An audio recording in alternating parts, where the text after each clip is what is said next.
الله وبركاته. إن الحمد لله حمدا كثيرا طيبا مباركا فيه. رب اشرح لي صدري ويسر لي أمري واحلل عقدة من لساني يفقهوا قولي. رب زدني علما.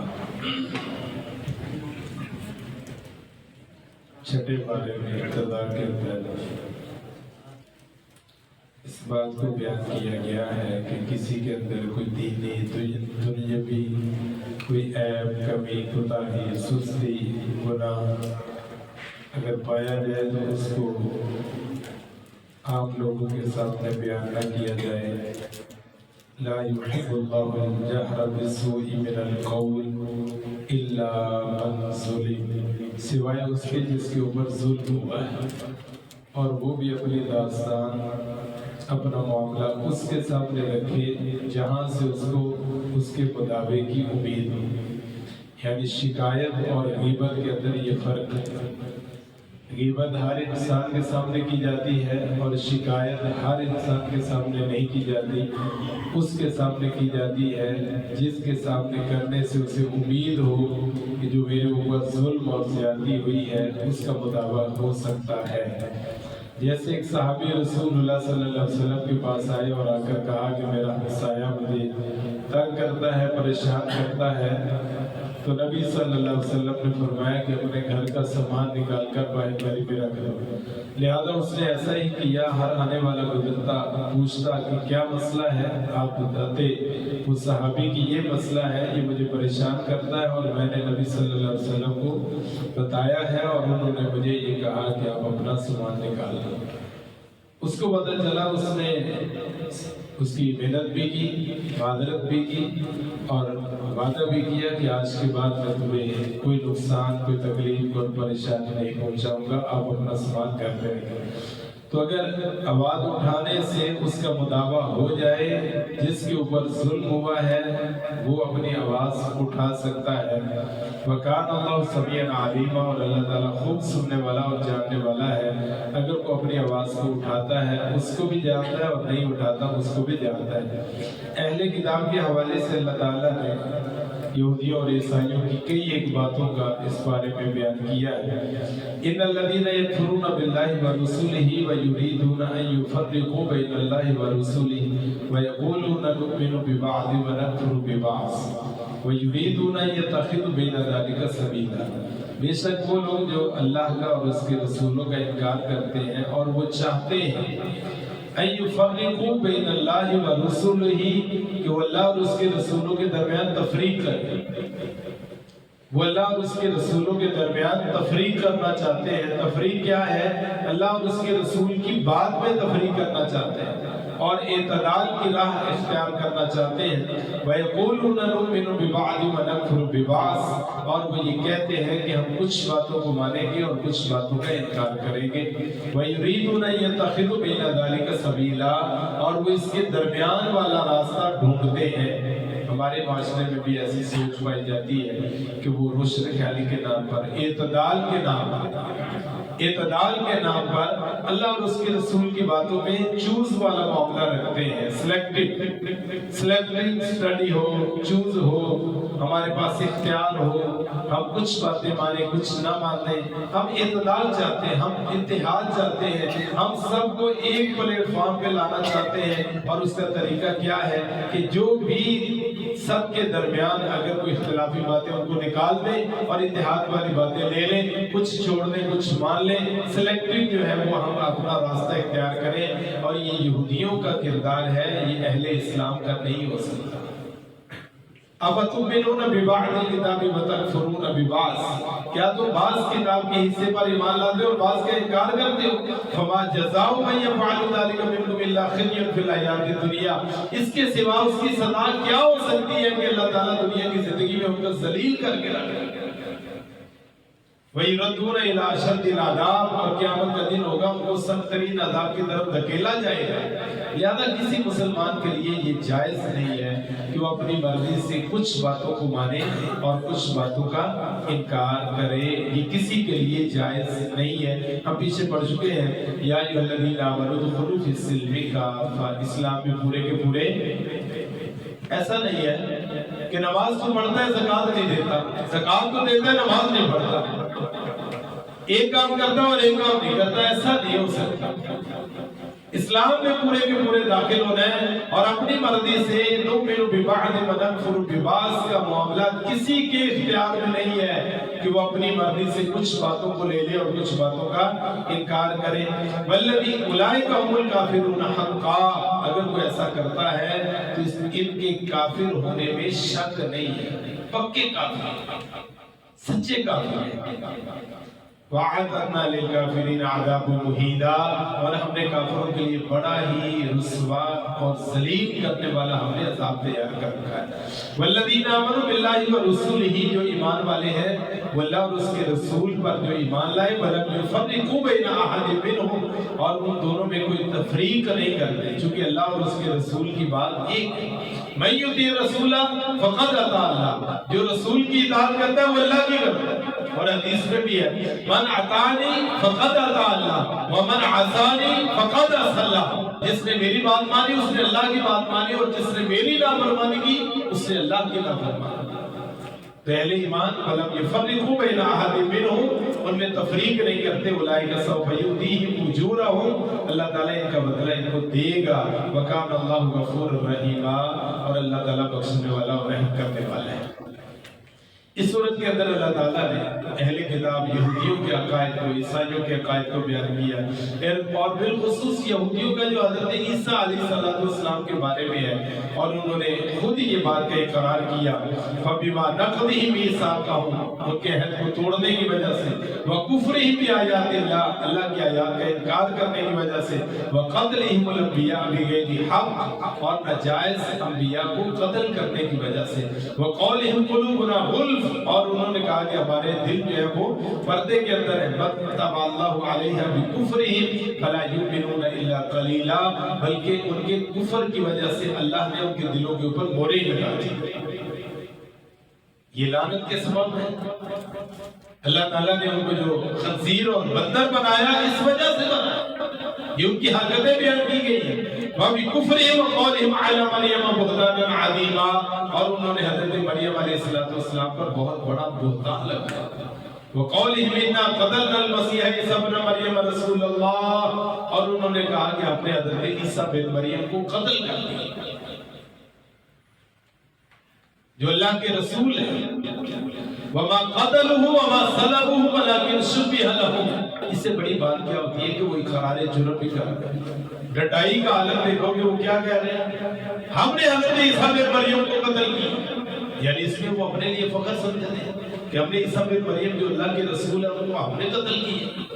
اللہ کہتے ہیں وَمَا قَتَلُوهُ، انہوں نے قتل نہیں کیا، وَمَا صَلَبُوهُ، انہوں نے سولی پہ نہیں چڑھائے، وَلَٰكِن شُبِّهَ لَهُمْ، لیکن ان کے لیے یہ معاملہ متشابہ ہو گیا۔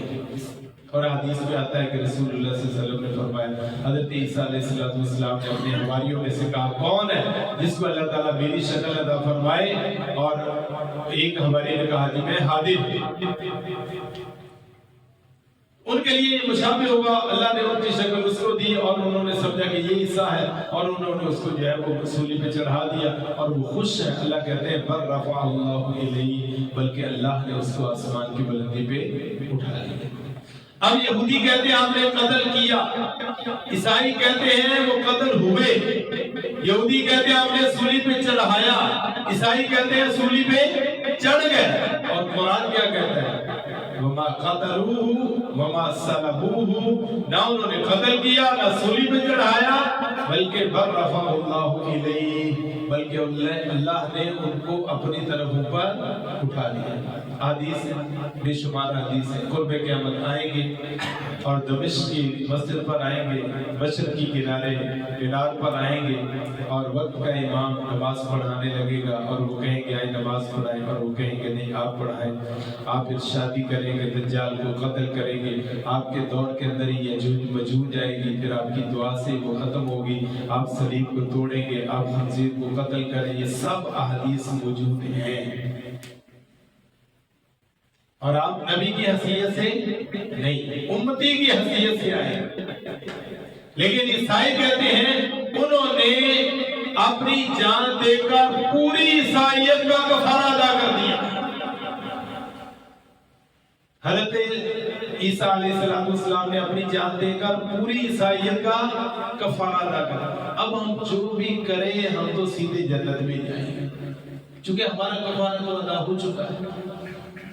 اور یہودی کہتے ہیں کہ ہم نے ان کو سولی پہ چڑھا دیا ہے، اور اسلام کہتا ہے کہ وہ سولی پہ نہیں چڑھے بلکہ آسمان کی بلندی پر ہے، جیسے ان کی شان کے لائق ہے اللہ نے ویسے ان کو رکھا ہوا ہے، اور قرب قیامت کو انشاءاللہ آئیں گے، انشاءاللہ وہ اس دنیا میں دوبارہ آئیں گے۔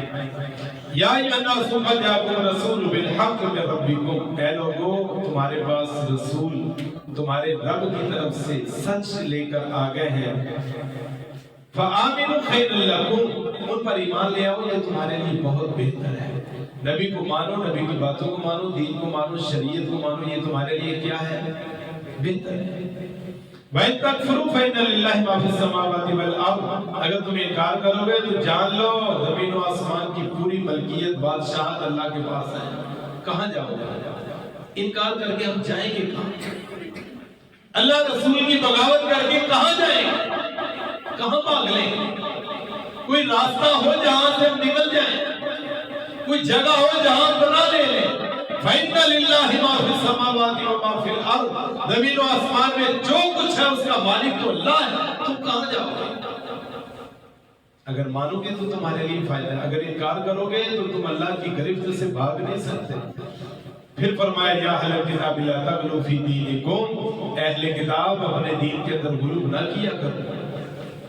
اور رسول اللہ صلی اللہ علیہ وسلم نے بھی فرمایا لا تطرونی کما اطرت النصارى المسیح ابن مریم انما انا عبد فقولوا عبد اللہ ورسولہ، تم میری شان میں اس طرح غلو نہ کرنا جس طرح عیسائیوں نے حضرت عیسیٰ بن مریم کی شان میں غلو کیا تھا۔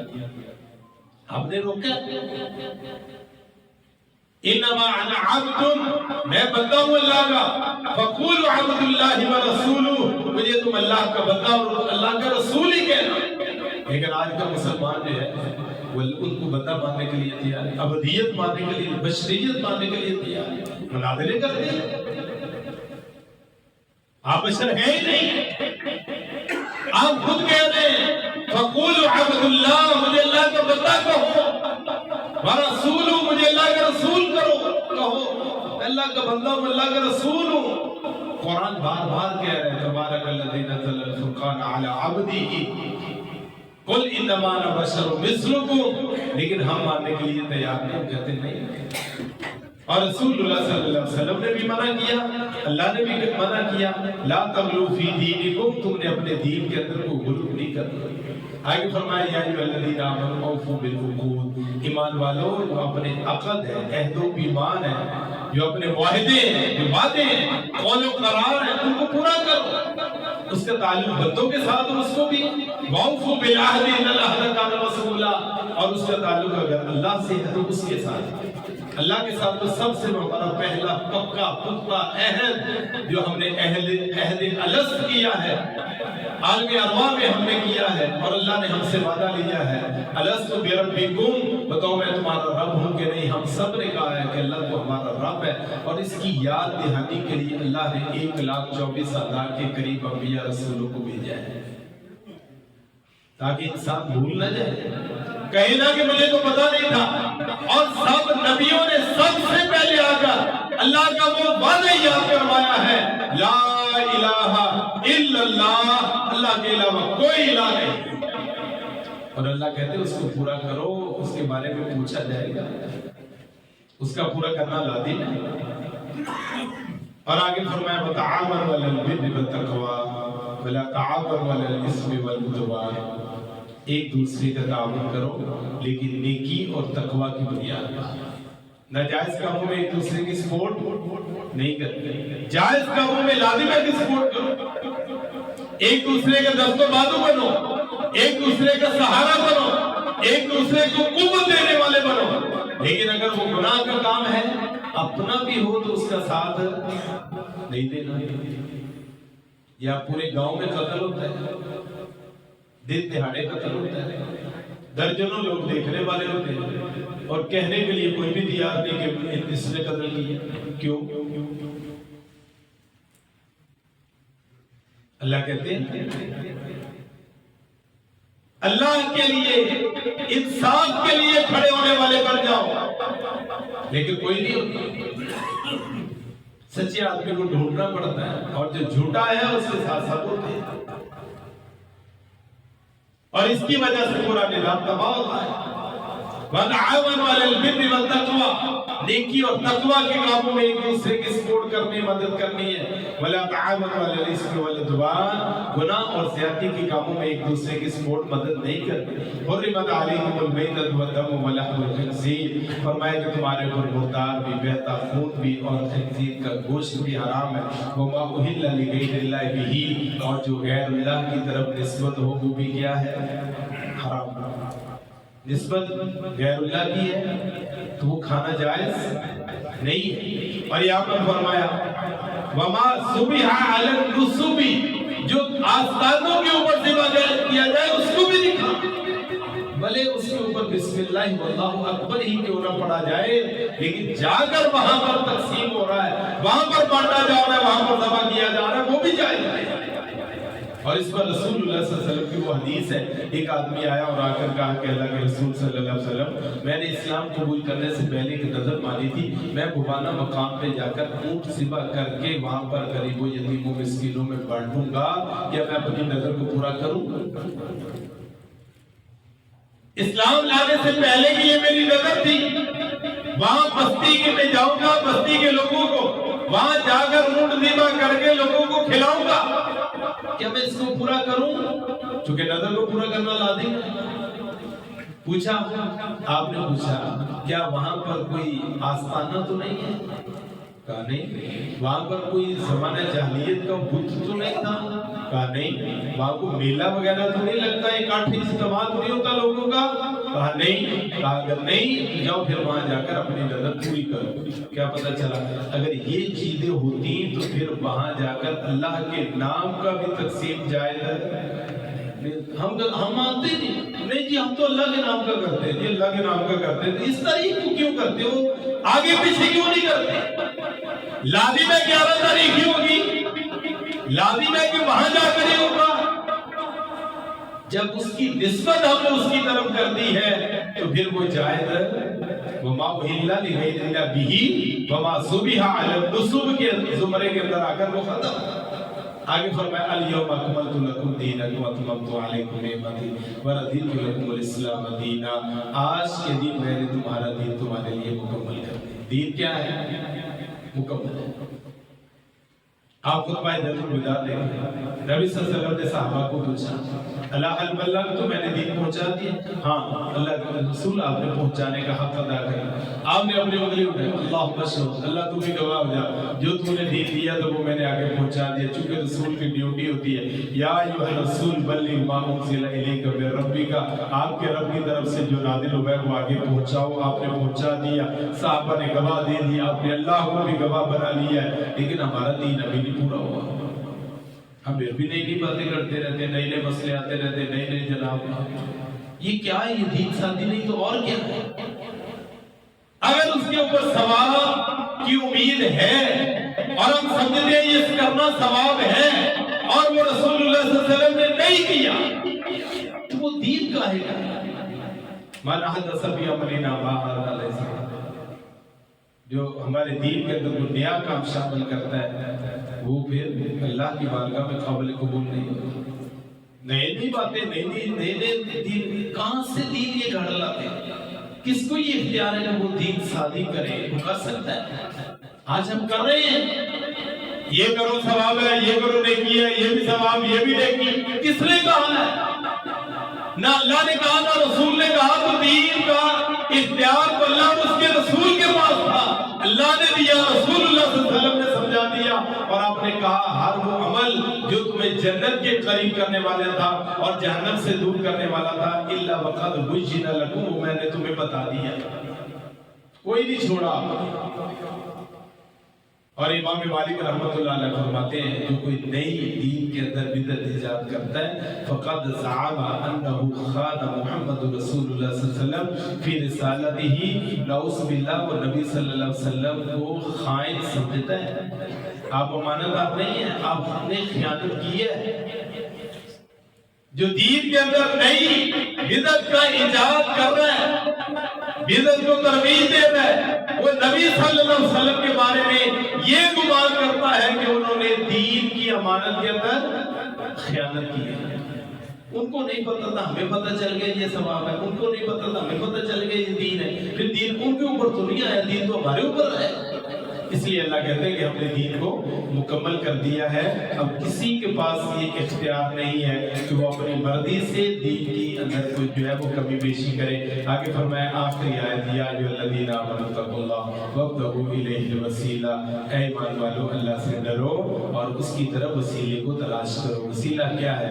وَلِلَّهِ الْأَسْمَاءُ الْحُسْنَىٰ فَادْعُوهُ بِهَا، اللہ کے بڑے بڑے اچھے اچھے نام ہیں، ان ناموں کے ذریعے اللہ سے دعا کیا کرو، یہ وسیلہ ہے۔ اللہ کے ناموں کا وسیلہ، یا رحمان، یا رحیم، ارحم الراحمین، یا مالک، یا القدوس، السلام، المؤمن، المہیمن، العزیز، الجبار، یہ سب نیک اعمال وسیلے ہیں۔ جیسے غار والے غار میں پھنس گئے، اپنے نیک اعمال کو پیش کر کے اللہ سے دعا کی، اللہ تعالیٰ نے غار سے پتھر کو ہٹا دیا، یہ وسیلہ ہے۔ تو ہمیں ان وسیلوں کو بھی ڈھونڈنا چاہیے، نیک اعمال جو ہم یہ تراویح پڑھ رہے ہیں، قرآن پڑھ رہے ہیں، سمجھ رہے ہیں، ان کے ذریعے یا اللہ یہ میں نے عمل کیا ہے، اس کی برکت سے میرا یہ کام کرتا۔ اللہ تعالیٰ مجھے اور آپ کو توفیق عطا فرمائے، ہم کہیں سنی بات پر عمل کریں۔ وآخر دعوانا الحمدللہ رب العالمین۔